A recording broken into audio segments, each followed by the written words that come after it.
Essentially, this is the part which I wanted to share with you as a gift for 2021. After you fill in some of your information, right? I know most of you don't have your information with you, but what I want you guys to do is to do a guesstimate, right? So I'll walk you through the instruction later, and once you submit, then you'll get a report personalized to you.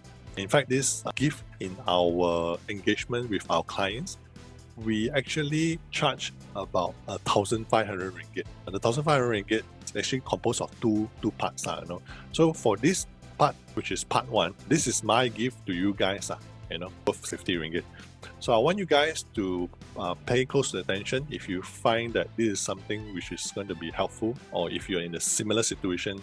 So I'm going to give you two examples here. One is that you're going to get a result which is your MND percentage is below 100%, right? And the other one, of course, naturally is above 100. So what does below 100 and above 100 mean, right? So let me just share with you step by step. So below 100, right, it basically means that, can you see here? Under accumulator of wealth, or average accumulator of wealth. As compared to this person, right, you can see his total asset is 2.6, his total liability is 773, and his current net worth is 1.8. He's only expected, based on his income and age, only 882. So his percentage is above 100%, which is 208. And this guy is actually growing his assets very well. This is my humble calculator which we developed ourselves. And I'm just going to go through quickly so that you guys understand how to do it, and you can do it at your own pace and your own time, right, and your own space. But most importantly, you need to be able to key in the right address, because if you key in the wrong address, then your report will never be sent to you. So you want to key in your full name, your age, right? If your age, let's say for example, your birthday is 31st December and your age 30. So right now you should be 29. So you want to key in the current age that you have, which is 29. Over here, annual income, you want to key in, let's say you're earning 10,000 per month. You want to annualize it times 12. You want to key in 120,000 here. Then you click next.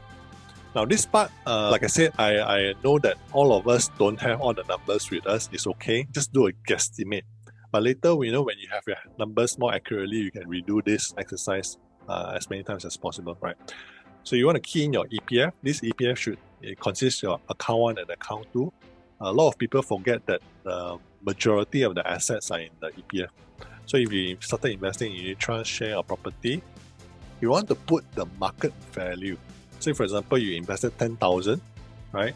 And then right now the market value of the unit trust, say for example, is 20,000. You want to put 20,000 here.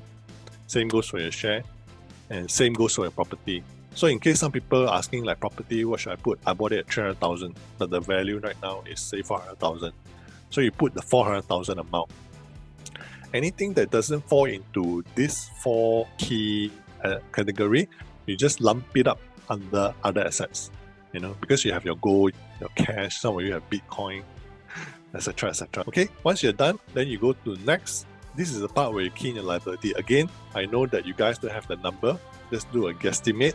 So for example, if some of the people who are more hardcore property investor, they have like 5 housing loan, you want to put your current outstanding amount. Say for example, you got that property, your loan originally was 400,000, but right now after paying it, you only left back with 200,000. So you want to put the 200,000 here. And if you've got 5, you multiply times 5, so you put 1 million here. So same goes for personal loan, car loan, and other loan. You want to put your current outstanding amount. I know you don't have the amount, just put a rough estimate.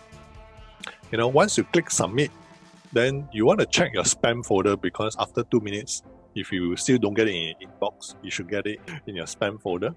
And from there, you'll be able to go back to this screen to see whether you are 100% above or below.